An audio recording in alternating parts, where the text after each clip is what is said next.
Botton. Bonsoir. Merci beaucoup d'être avec nous ce soir en direct sur LCI. Je rappelle donc que vous êtes le président fondateur de Ensemble contre la récidive, que vous avez passé 602 jours en prison dans les années 90.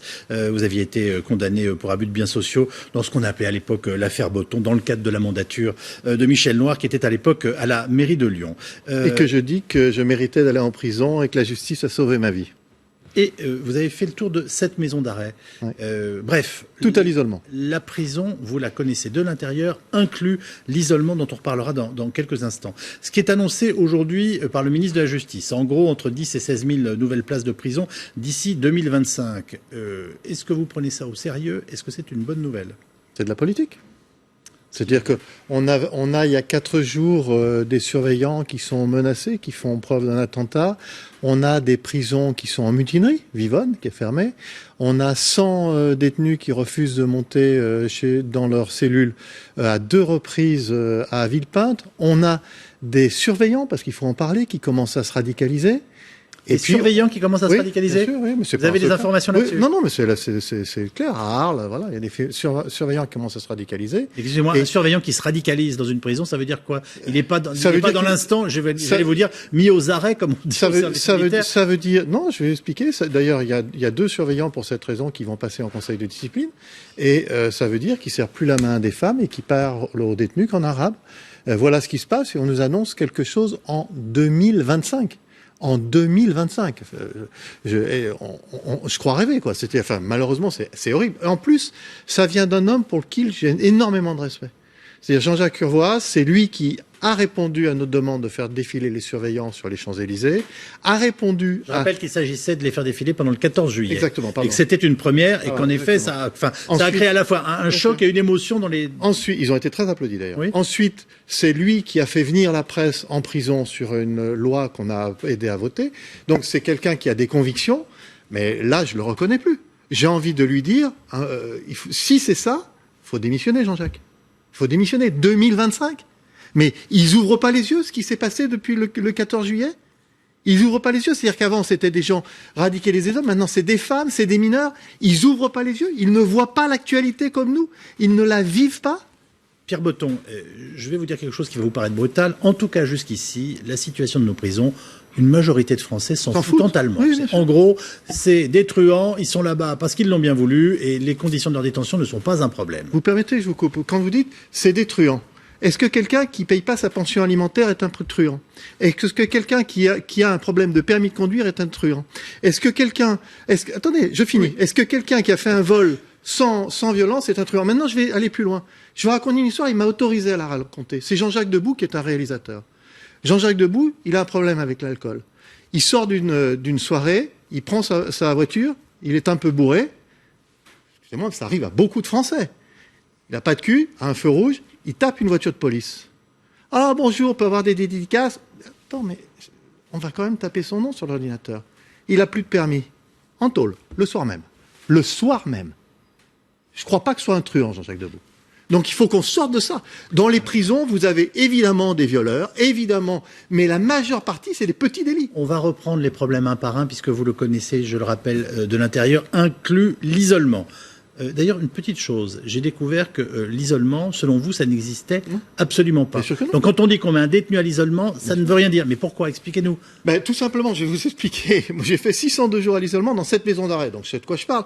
Quand on a dit, on va créer des unités dédiées, on va les isoler. J'ai immédiatement dit, il y a 2 ans, attention, l'isolement n'existe pas. Ça n'existe pas. On a radicalisé, on ne peut pas l'isoler. Mais bien sûr un terroriste, on ne peut pas l'isoler. Mais bien sûr que non. Ou alors il faut le mettre dans un bâtiment tout seul. Le soir, par la fenêtre, il parle. Là, il y a le yo-yo, c'est des choses un peu. On met un fil, on le passe de cellule en cellule. Le soir, la nuit, à 4 heures du matin, il n'y a pas de gars qui se balade dans la cour de promenade pour regarder. L'isolement en prison n'existe pas. Il n'existe pas. C'est tout. Vous savez ce que c'est l'isolement des radicalisés? Ça veut dire que toutes les fois qu'ils sont avec d'autres détenus, Il doit y avoir un surveillant. Non mais c'est n'importe quoi. Tout cela est n'importe quoi. Je suis d'autant plus surpris de quelqu'un qui connaît la prison comme Jean-Jacques Urvoas. Je reviens au radicalisé dans un instant parce que c'est quand même impressionnant ce que vous nous dites et ça touche un dossier qui préoccupe tous les Français. Vous venez nous dire il n'y a pas de véritable isolement et vous expliquez qu'on ne peut pas attendre 2025 pour faire le vide. Et notamment, vous exprimez une demande qui, là aussi, je suis désolé de vous le dire, à mon avis, doit faire des bons à 80% de ceux qui nous regardent ce soir, c'est qu'il faut sortir 3000 détenus de nos prisons pour tout de suite créer une aération et faire de la place. Je dis quel détenu, hein. Alors, mais vous comprenez que quand on dit ça, dans une société qui a de plus en plus peur, dans l'absolu, c'est quasiment inaudible. Vous assumez qui sont ces 3000 Françaises et Français qu'on doit faire sortir de prison? Vous savez, il y a 3 ans, quand j'ai dit il faut plus d'imams en prison, c'était inaudible aussi. Il fallait qu'ils pratiquent leur religion correctement. C'était inaudible. Quand je répète, je dis attention, l'isolement en prison n'existe pas. C'était inaudible. Quand je dis aujourd'hui qu'il faut mettre ces radicalisés dans des prisons spécifiques, on me dit tu fais un Guantanamo à la française. C'est faux. On est un État de droit, sous la responsabilité d'un magistrat. Oh, je suis inaudible aussi. Et aujourd'hui, je dis dans une situation... Non, vous l'êtes de moins en moins, ça c'est clair. Oui, non mais attendez, ce que je veux expliquer quand vous me dites, M. Boto, vous voulez sortir 3000 gars, vous êtes complètement inconscient, pas du tout. Les 3000 gars que je veux sortir, c'est des gars qui ont déjà fait de la peine, à qui il reste 2 mois de faire. C'est des gens qui n'ont pas payé leur pension alimentaire. C'est des gens qui ont fait des vols sans violence et sans récidive. Et c'est des gens qui ont fait des délits routiers sans victime. C'est des truands, ils ont déjà fait de la prison. Vous pensez sincèrement que ça change quelque chose de leur rajouter 2 mois? Et vous les chiffrez à 3000. 3000. Vous avez une photographie assez claire. 3000, c'est un chiffre de l'administration pénitentiaire. Ils existent, voilà, vous l'avez vérifié. Et ça fait, entre parenthèses, gagner 18 millions d'euros. Vous comprenez que ça soit une idée impopulaire, sauf que là, on comprend qu'elle est peut-être en train de s'imposer. C'est-à-dire que ça, quand vous en avez parlé, par exemple, avec le ministre de la Justice, et j'imagine avec d'autres gardes des Sceaux, parce que vous avez des idées dans la durée, vous êtes obstiné comme garçon, qu'est-ce qu'ils vous ont dit? Mais moi, je les emmerde, les gardes des Sceaux, M. Calvi. Je les emmerde, c'est-à-dire que quand on... Non, c'est pas une bonne façon d'obtenir des résultats. Non, oui, mais on en obtient d'ailleurs, on en a obtenu. Mais aujourd'hui, le problème n'est plus là. Le problème n'est plus de se poser la question si on va avoir une douche par jour pour les détenus. Le problème n'est plus de se poser la question si on va pouvoir réinsérer les détenus. Si on peut, nous ne sommes financés que par des mécènes privés qui sont prêts à donner du travail dans les prisons. Mais le problème, il est même plus là. Le problème, il est de faire en sorte, M. Calvi, je ne sais pas si vous avez des enfants, je ne sais pas, les gens qui nous regardent, ils ont peut-être des enfants. Si jamais un de leurs gamins se fait prendre avec du shit et qui va en prison, aujourd'hui, le problème, c'est que ce gosse ait le choix de ne pas être radicalisé. Qu'il soit pas dans une cellule à 4, là où normalement il devrait être tout seul. Jean-Jacques Urvoas dit en 2025 il va être tout seul. Bonjour, j'aurais dit. Pour la moitié d'entre eux. Hein. Oui. Et de dire que ce gamin va avoir, il faut qu'il ait le choix de dire tu lis le Coran s'il te plaît. Tu regardes pas cette télévision, ça c'est mécréant. Tu n'écoutes pas cette musique, c'est mécréant. C'est ça qui se passe dans les prisons aujourd'hui. Vous nous dites qu'aujourd'hui, des petits délinquants finalement se radicalisent en prison en quelques semaines ou en quelques mois. Et ils ne sont pas aussi nombreux que ça, et finissent finalement par faire peur je termine ma phrase, faire peur ou terroriser 66 millions de Français. Ils ne sont pas aussi nombreux que ça, c'est ça que vous êtes en train de me dire? Qu'est-ce qui n'est pas aussi nombreux que ça, M. Calvi? Les petits délinquants, c'est la majeure partie dans les prisons. C'est la majeure partie dans les prisons. Donc bien sûr... Rassurez-moi, ils ne sont pas tous radicalisés. Ils sont tous en train de se radicaliser parce qu'ils n'ont pas le choix. M. Calvi, je raconte cette histoire. Je suis antimilitariste. Je suis en prison. J'ai un gars qui s'appelle Bob Denard, que vos téléspectateurs ne connaissent pas. C'est un mercenaire, il a du sang sur les mains. Oui, lorsque je sors de prison, j'ai une dette à payer. C'est parce que les magistrats sont exceptionnels que j'ai pu parler à mes magistrats que je n'ai pas payé cette dette. Mais j'ai une dette à payer. Il m'a aidé en prison. Il m'a protégé en prison. C'est ça la prison. Moi, j'ai beaucoup lutté pour que la presse puisse rentrer en prison. Mais il faut que les Français prennent conscience de ça. Alors cette phrase vous dit, oui, c'est pas pour nous, on les enferme. Ok. Un jour, j'ai croisé quelqu'un du Front National et je lui dis, ok, on vole une mobilette et on lui colle 10 ans. Allez, on lui en met, ça suffit pas, 15 ans. On met 15 ans pour un vol de mobilette. Et qu'est-ce qu'on fait au bout de 15 ans? On en fait quoi du mec de 20 ans qui sort à 35 ans au bout de 15 ans? Je vous rends simplement compte du fait que la société française est une société qui est de plus en plus inquiète, qui en plus aujourd'hui est confrontée au terrorisme. C'est-à-dire que nous portons en nous l'idée, quand nous sortons à l'extérieur dans la rue, quand nous montons dans un transport en commun, quand nous allons dîner avec des amis ou que nous allons au spectacle, au cinéma, qu'il peut se passer quelque chose. Donc d'une certaine façon, on a perdu une certaine naïveté et un certain goût de vivre. Et vous nous dites que c'est dans nos prisons aujourd'hui, majoritairement, qu'on est en train de fabriquer les futurs terroristes. C'est pas moi qui le dis, hein, c'est tout simplement que vous voyez tout ce qui se passe. Tous les mecs ont des problèmes judiciaires, tous les mecs ont des contacts avec les gens de la justice. Maintenant, vous voyez, on est à 8 mois d'une présidentielle.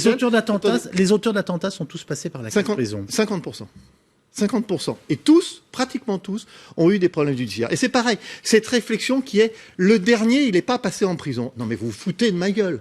C'est-à-dire que parce que le dernier n'est pas passé en prison, il faut dire que, tout le monde le dit que ça se radicalise. Enfin écoutez, il suffit de voir ce qui s'est passé à Osni. Les gars, ils veulent tuer. Ils ont voulu tuer du surveillant. Et on les fait garder par des mecs qui sont pas armés. Mais on est où? Maintenant, je vais vous parler d'une chose par rapport aux politiques. Vous savez, il y a les primaires, là. Il y a les primaires et il y a 8 candidats aux primaires. Oui. Ils vont tous nous sortir des plans sur les prisons. Il n'y en a pas un qui a foutu les pieds. On va écouter en tout cas ce que nous disait quant à leurs conditions de vie. Il y a déjà, c'était en 2012, des surveillants de prison. Plusieurs coups au visage et au corps. Quand ils veulent vous lyncher, c'est tout de suite, sans prévenir. J'ai préféré revenir travailler. Et dans la logique, on doit être suivi dans les plus brefs délais quand on reprend le travail. Mais il n'y a rien eu, non. On m'avait dit en tant que femme, ça se passera plus ou moins bien, on va calmer la détention. Et maintenant, les détenus n'ont plus du tout ce regard-là. Pour eux, on est du bleu, on est des hommes. Donc on a été pas mal de collègues à se faire agresser en tant que femme, que ce soit aussi bien sexuellement que des nez cassés. Bon, ils nous décrivent une vie épouvantable. Mais leur vie est épouvantable. Leur vie est réellement épouvantable. Vous savez, il y a quelque chose qui devrait alerter Jean-Jacques Urvoas. Je suis très rarement d'accord avec les syndicats de surveillants. Et là, je le suis. C'est-à-dire que nous qui connaissons la prison, des deux côtés, intérieur, extérieur, nous sommes d'accord. Il faudrait peut-être raisonner différemment. Et puis autre chose, on me dit, pour construire une prison, il faut 5 ans, il faut 6 ans, parce qu'on n'a pas les moyens, et si on raisonnait différemment? Nous avons depuis 5 ans un projet de construire une prison pour les délinquants hors crimes sexuels, hors crimes de sang, condamnés à moins de 5 ans, dans lesquels ils travailleraient, on a les mécènes qui sont prêts à leur donner du travail, dans lesquels ils suivraient une formation, ils auraient des contraintes, ne pas devoir faire leur lit, ainsi de suite, s'occuper de tout ça, et ils paieraient un loyer. Du fait qu'ils sont travaillés, ils sont rémunérés, ils paieraient un loyer. Ils paieraient leur électricité. C'est pas une solution, mais il faut juste que tout le monde accepte de penser autrement. Vous croyez pas que c'est le moment de penser autrement? Ou alors on continue, excusez-moi, pour Jean-Jacques Urvoas, qui, je le répète, est un homme de conviction. Jean-Jacques Urvoas, il nous fait la même annonce que tout le monde a fait, c'est-à-dire on va construire des places de prison en 2025. Non mais sous notre gueule. Alors on a quand même, j'ai vérifié depuis 25 ans, construit 30 000 places de prison dans notre pays. Oui, tout le temps les mêmes. C'est-à-dire que la dernière qui est à Valence, la dernière construction de prison qui est à Valence, vous savez l'exploit qu'ils ont fait à l'administration pénitentiaire? Vous avez une prison et à l'intérieur, vous avez une maison centrale. Alors que tout le monde dit qu'il ne faut pas mettre les torchons avec les serviettes, qu'il faut mettre les petits délinquants avec les petits délinquants, les délinquants sexuels avec les délinquants, ils ont construit la dernière prison qui vient d'être livrée là. Vous avez une maison centrale pour vos auditeurs, c'est des gens qui sont condamnés à plus de 20 ans. Merci. Et une maison centrale à l'intérieur de la prison. Voilà. Oui, voilà.